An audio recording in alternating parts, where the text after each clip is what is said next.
मित्रों नमस्कार। स्वागत है आपका हिमालनी टीवी यूट्यूब चैनल पर। मैं हूं सच्चिदानंद मिश्र। मित्रों, आज हम बात करने जा रहे हैं अमेरिका में ट्रंप की शानदार जीत और उसका क्या असर विश्व पर पड़ेगा। मुख्य रूप से सभी लोग अभी अंदाजा लगा रहे हैं कि क्या असर होने वाला है। आपको बता दें कि ट्रंप का दूसरा कार्यकाल प्रमुख दक्षिण एशियाई देशों के साथ अमेरिकी संबंधों को आकार देने का काम किस तरह करेगी, इस पर लोगों का ध्यान है। लेकिन कहा जा रहा है कि ट्रंप अमेरिका फर्स्ट जो उसका सिद्धांत है और जिस सिद्धांत को लेकर उन्होंने चुनाव लड़ी है उसको वो जारी रखेंगे। लेकिन हमारे देश में, नेपाल में और भारत में ज़्यादातर चर्चा है कि ये नेपाल और भारत और खास करके चीन, इनके साथ कैसा संबंध रहेगा। आप भारत में जाकर देखिए तो बहुत ज़्यादा उत्साह है लोगों में। वहीं अब लोग कहने लगे हैं जो भारतीय इतना उत्साहित क्यों। आइए कुछ बात करते हैं अमेरिकी पार्टी लाइन। तो अमेरिका में पार्टी लाइन ज़्यादातर लोगों का बहुत ही क्लियर था। 50 प्रदेश और 1 डीसी में 44 प्रदेशों में पहले से लगभग यह तय था कि कौन जीतेगा। बस टक्कर केवल 7 में थी। 7 में थोड़ा असमंजस था। बस 1-2% वोट ऊपर नीचे हो सकता है। बस इसी को लेकर राजनीति चल रही थी। ट्रंप को इस बार 2016 से ज़्यादा वोट मिला है। लगभग यह क्लियर था कि व्हाइट मेल मतलब व्हाइट पुरुष थोक के भाव में रिपब्लिक को देंगे और व्हाइट फीमेल थोड़ा बंटवारा जरूर होगा। ये पहले से क्लियर था। ब्लैक थोक के भाव में डेमोक्रेट्स को देंगे। माइनॉरिटीज जैसे यहूदी, भारतीय, लैटिन अमेरिकन, ये सब वोट बहुतायत में डेमोक्रेट्स का। इस बार ट्रंप ने बहुत सावधानी बरती, अपना जुबान बंद रखा उन्होंने। और जुबान पर काबू पाना, इसका एक ही बार प्रभाव पड़ा कि इस माइनॉरिटीज का वोट उन्होंने अपनी ओर आकर्षित कर लिया। जाहिर सी बात है कि जो वोट अपना है वह अपना ही रहेगा।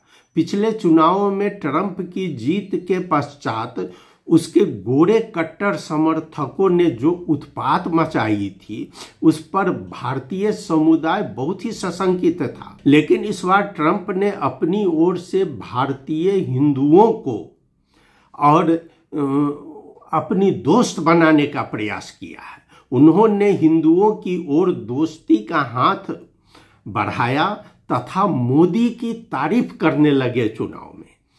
परिणाम यह हुआ कि पिछली बार जहां 70-75% भारतीय डेमोक्रेट्स थे, वह झड़ के इस बार 60-65 पर आ गए।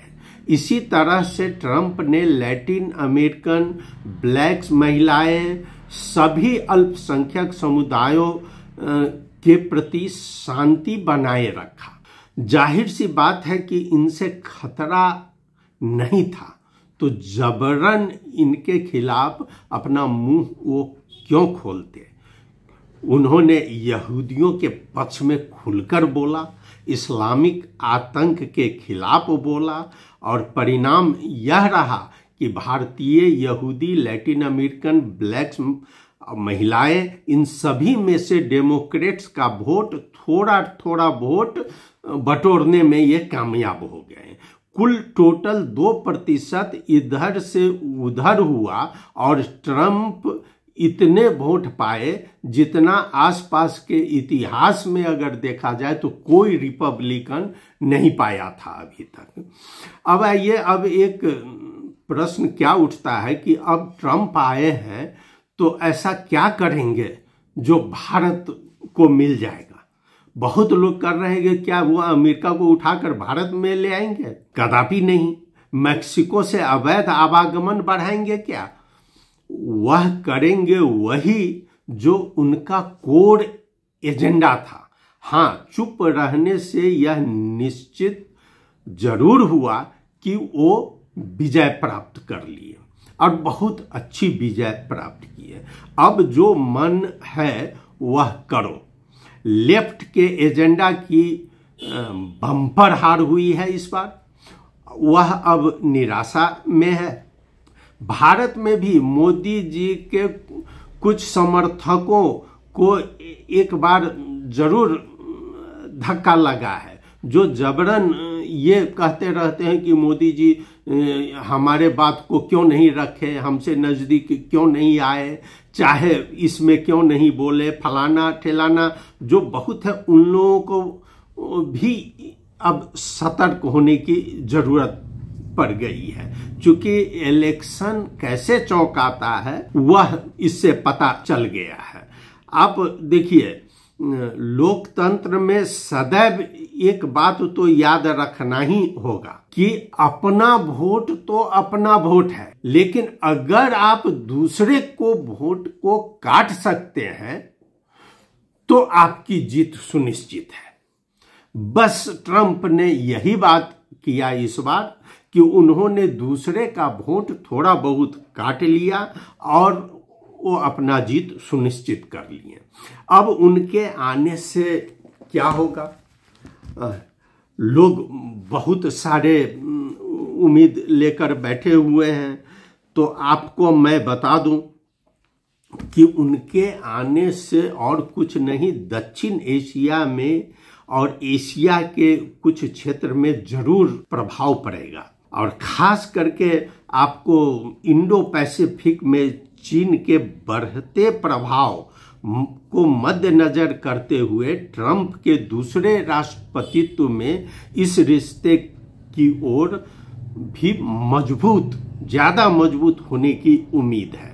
आपको बता दें कि ट्रंप भारत को सैन्य बिक्री बढ़ाने, संयुक्त सैन्य अभ्यासों का विस्तार करने और यह सुनिश्चित करने को प्राथमिकता दे सकते हैं कि चीन के प्रभाव का मुकाबला करने के लिए अमेरिका के नेतृत्व वाली इंडो पैसिफिक रणनीति में भारत एक केंद्रीय खिलाड़ी बने।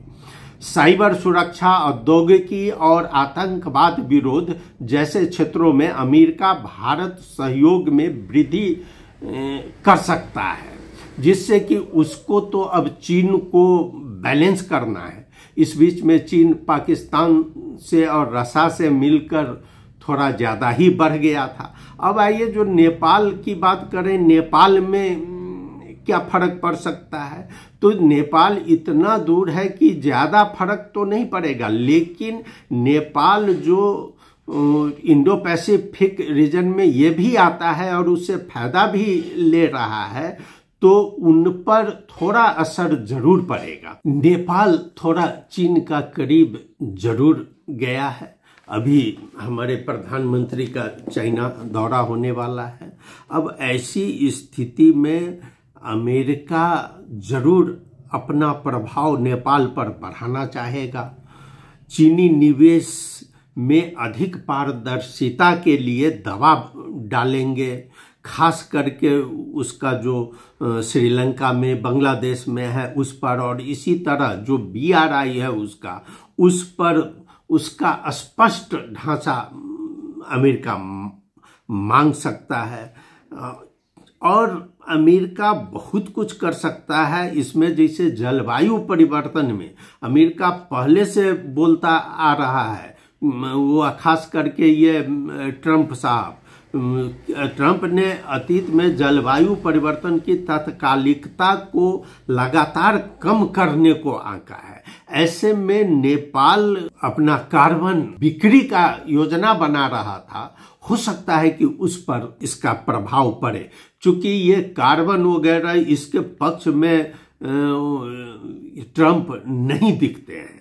अब वो नहीं दिखते हैं, इसका असर थोड़ा बहुत पड़ सकता है। नेपाल, श्रीलंका और बांग्लादेश जैसे खुद को इन दिग्गजों चीन, अमेरिका और भारत के बीच फंसा हुआ पा सकता है, जो अमेरिका और चीन दोनों से आर्थिक अवसर हासिल करते हुए अपनी स्वायत्तता बनाए रखने के लिए संघर्ष कर रहे हैं। इसमें नेपाल को थोड़ा सा समस्या जरूर पड़ सकती। ट्रंप का दूसरा कार्यकाल दक्षिण एशिया में अमेरिकी हितों को प्राथमिकता देने पर निरंतर ध्यान केंद्रित करेगा, खासकर तब जब वह क्षेत्र व्यापक यूएस चीन प्रतिद्वंदिता में एक प्रमुख युद्ध क्षेत्र बना हुआ है। उनका अमेरिका फर्स्ट दृष्टिकोण इस बात को प्रभावित करेगा कि अमेरिका भारत, पाकिस्तान, अफगानिस्तान और अन्य दक्षिण एशियाई देशों के साथ कैसे जुड़ता है, जिसमें रक्षा साझेदारी, व्यापार, सौदे और आतंकवाद विरोधी पर जोर दिया जाएगा। क्षेत्र में चीन का बढ़ता प्रभाव अमेरिकी नीति के लिए अवसर और चुनौतियां दोनों पेश करेगा, जिससे रणनीतिक पुनर्संतुलन की अवधि आएगी, क्योंकि दक्षिण एशिया ट्रंप के नेतृत्व में अधिक लेन देन वाले मुखर अमेरिका की जटिलताओं को ध्यानाकर्षित करता है। इस रूप में अगर देखा जाए तो ट्रंप का केवल भय हो सकता है, लेकिन काम तो वही होगा जो हमारी सरकार करेगी, और ये पूर्णतः सरकार के ऊपर डिपेंड करती है कि सरकार किधर, चीन के तरफ ज्यादा झुकती है या भारत के तरफ ज्यादा जाती है। यह नेपाल के लिए होगा। हाँ, राष्ट्रीयता सबके लिए है, राष्ट्रीयता का नारा ही पर्याप्त नहीं है, लेकिन वह यह देखेगा कि चीन की लगानी किस रूप में नेपाल में हो रही है, यह तो जरूर देखना चाहेगा ट्रंप की सरकार। और हाँ, भारत में भी कुछ समस्या तो जरूर हो सकता है, वहाँ के लोगों को माइग्रेशन में जरूर समस्या हो सकता है, चूंकि ट्रंप वो पहले बोल चुके हैं कि अमेरिका फर्स्ट का नारा दे चुके हैं और उसको वो बरकरार रखेंगे। मित्रों, ट्रंप की जीत पर हम हिमालय परिवार की ओर से अमेरिका के नए राष्ट्रपति के लिए चुने गए डोनाल्ड ट्रंप को हार्दिक बधाई पेश करते हैं। आपने सुना, आपको कैसा लगा? आप जरूर अपनी प्रतिक्रिया हमें भेजें। और हाँ, अगर आप लाइक और सब्सक्राइब नहीं किए हैं तो हमारा YouTube channel, Himalini YouTube channel जरूर सब्सक्राइब करें। आपने सुना, धन्यवाद।